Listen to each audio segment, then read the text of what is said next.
Who did this? Who bent this ply? I guess it was me. I'm the only one around here. Let me bring you in here and show you what I did. You can probably tell this pin is bent backwards at a pretty sharp angle. I hope I have not hurt this arm. I'll take it to the other side and show you how it's separated. You can see that brace just broke completely away. Good thing I didn't break the whole thing off and have it fall down on the ground. I think it's time to go get the sledgehammer and see if we can't get started fixing this thing. Well, good morning, everyone. Welcome back to Sid's Blue Sky Farm. Couple of quick things before we get started rounding up tools to go work on that cultivator that someone damaged. We know who that someone is. I want to bring in here and show you something that happened. We did some work on our frost damaged tomatoes. Take a look. There's the worst one and the second worst one. They look almost as good as the tomatoes that weren't damaged. These pecan trees that I mentioned last week, these are the Mayan, M-A-H-A-N, I think that's how you pronounce it. When I was describing them, I said they were like the small pecans that come on the tree in our front yard. Very small, very thick shell, and a little sweeter taste. Well, I was very wrong, and I was advised of that. And I thank you for that. I appreciate the comments that came back and explained this to me. These pecans are big pecans. They're one of the biggest varieties. They're gigantic, as a matter of fact. And I did not know that, but I like the idea of mixing these. What I've learned as I did a little more research on the trees, I'm going to also buy some Elliott pecans and put them in that same field. I have lost 4 trees out in our field that I raised from actual pecans. I don't know if I filmed this or not, but I took these pecans, I put them in a container, left them in the fridge for, I think, 60 days. Took them out and planted them in these in this big container, kept them watered well, then transferred them to a 9-inch pot, and they turned into pecan trees. And that's what we have planted out there in that field. During the winter, we only lost 3. So I'm going to put 2 of these Mayan down at the other pecan orchard and 3 here. Then we'll fill in a rotation if we lose any more trees, and we may dig a couple of the other ones up and mix those new Elliots in with these Mayans. That's a really good varietal mix, is the way my research has talked about. Now, in just a couple minutes, we're going to go load up sledgehammers. I think that's all we're going to need to try to get over there and fix the cultivator. There were a couple of times that the cultivator dug in, one tire spun a little bit, and that may have been when that twist came in, that support beam off the pins. So, who knows? I don't know if it's going to work or not. And on further review, I'm not so sure those rows I made with that cultivator are going to work or not. We've got to do a little bit more thinking, a little bit more evaluating. But instead of talking about it now, why don't we go look at it? So, you know what we do here? We got work to do, and we need to roll it. Let's go to work.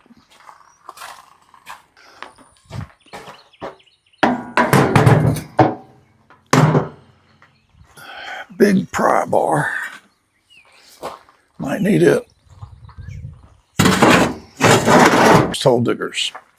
No, we're going to need those. A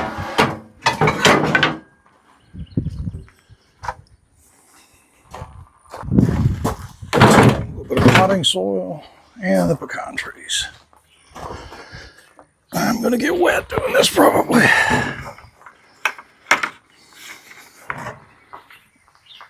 Maybe not. Okay, we've got all our tools for these first 2 projects. Let's go get started. Well,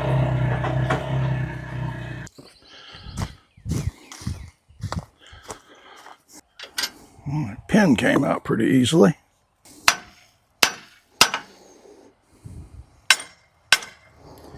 Let's see if I can just make this come off.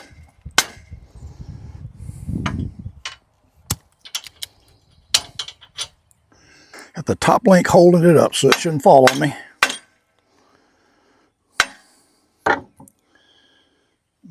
anti-sway bolt out of the way.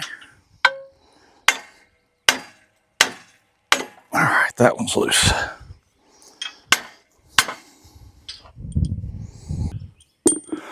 Let's think about this for a second.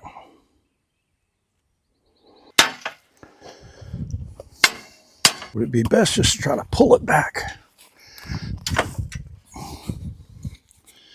and tap this over? I think that's the idea. Just try to twist this thing off of that pin, get it lined up straight, and move it over.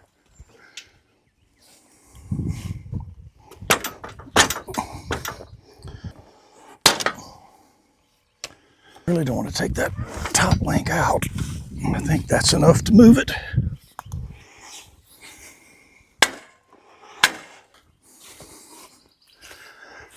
Get the angle right.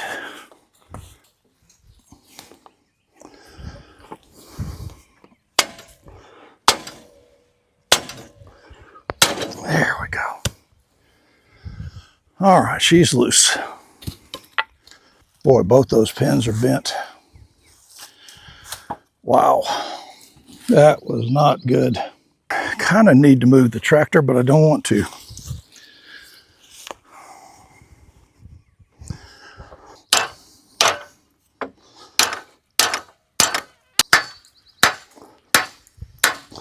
Some very thin material here on this frame. No wonder it bent. Okay, I've got to get the tractor out of there to do any decent work on this thing.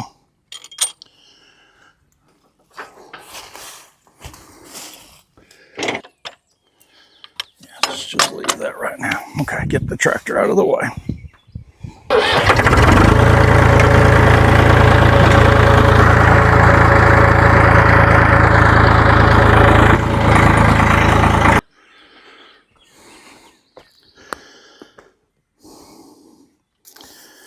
This thing is bent very awkwardly.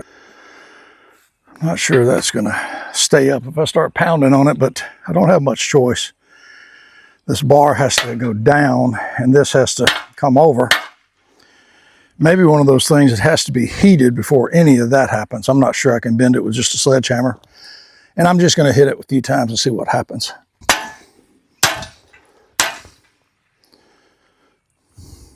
For some reason that is straightening right up.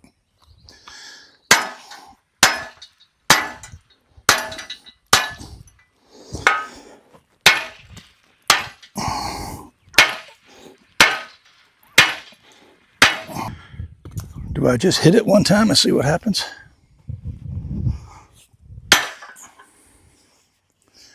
Yeah, I think that's what I'll do.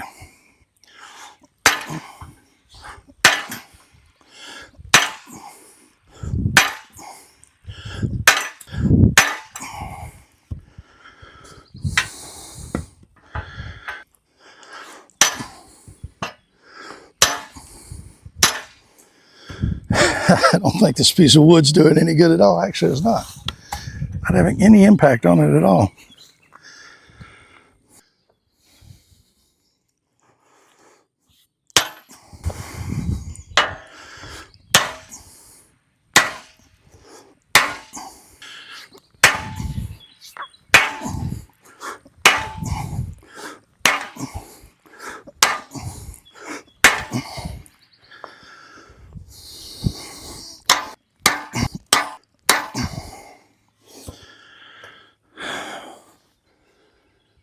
It's about 100 times better than I ever thought it would be. That gap is basically closing up, mostly.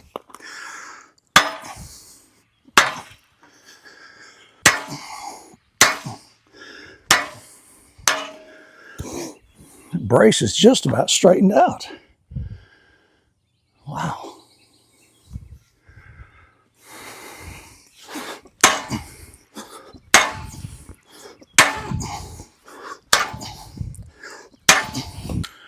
I think it's time to stop. I haven't broken anything yet.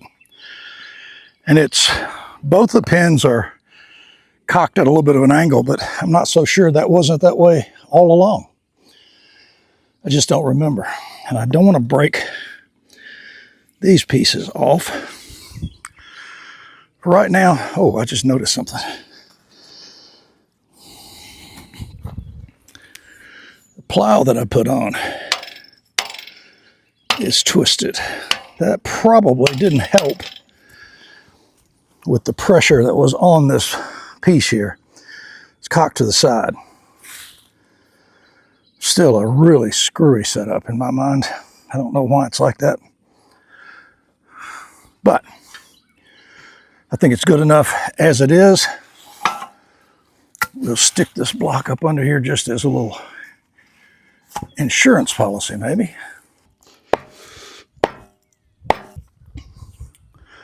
Not the end of the world. And it is certainly not an implement I use very often. As a matter of fact, this is the first time I've ever used it, so maybe we'll just let it be. Maybe it'll just be one of those decorative implements in the farmyard. Probably. Let's go down and put a couple of those new pecan trees in the ground, the little orchard by the pond, get that out of the way this morning.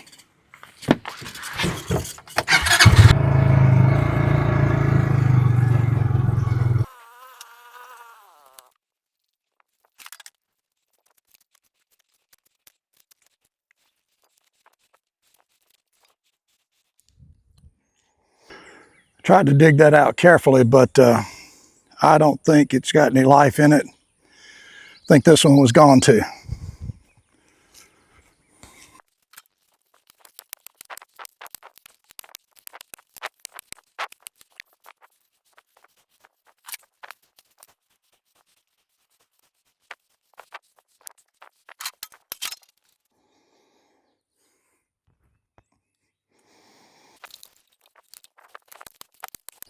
There's nothing left of this former tree. It's just completely gone. It might have gotten broken off or something. No sign of it. Boy, this ground has gotten rocky hard.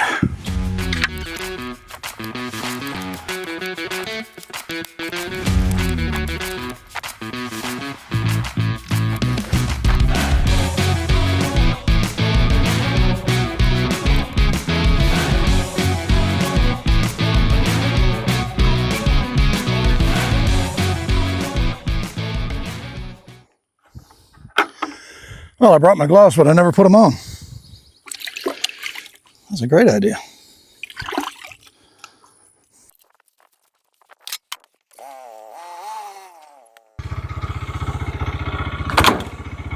Two down, three to go. Before we run up and start planting those, I've got a little project I got to knock out here at the cabinet of the pond. I need to put some screws in a step. We'll go do that real quick.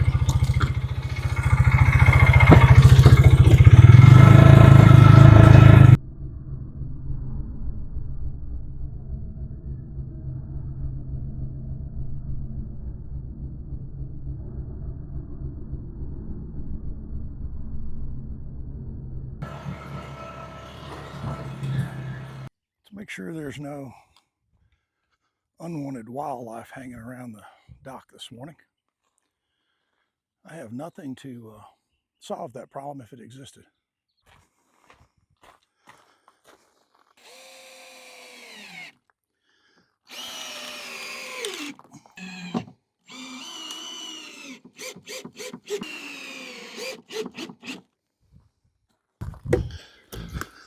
Okay, a quick, easy fix. Back to the pecan tree planting. Now we're ready to put some trees here in the pasture by the house. Let me give you a perspective of where we are. Just outside the back door, we're going to plant one right there, one right here, and one right across there where that other T-post is in the distance. Trying to make a little bit of a triangle with these style trees, and then we'll come in and put the Elliots on either side as needed. Some of those trees I don't think are going to make it, and we may dig them up and try to transplant them and put those new Elliots a little bit bigger in there. Anyway, before we do that, see that field? You see how thick that is with all that growth and privet hedge around that tree line there? This entire field was that way. It was grown up all the way to the fence line. This farm had been abandoned for 5 years and had really been run down for 10. So we had our work cut out for us. And it was the same situation in the back pastures where you see that oak tree there. Privet hedge had grown up almost to where that house exists today. Just a very difficult thing, and took a little time to get it cleaned up, but we're there. Well, that one came out very much intact, but again, got that taproot folded sideways. That's not good.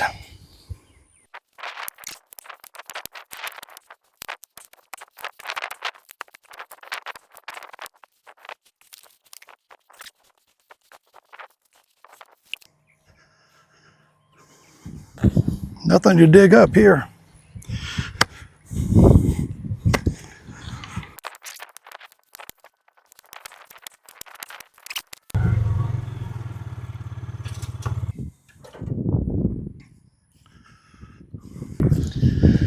Oh yeah, that'll work. Good deal.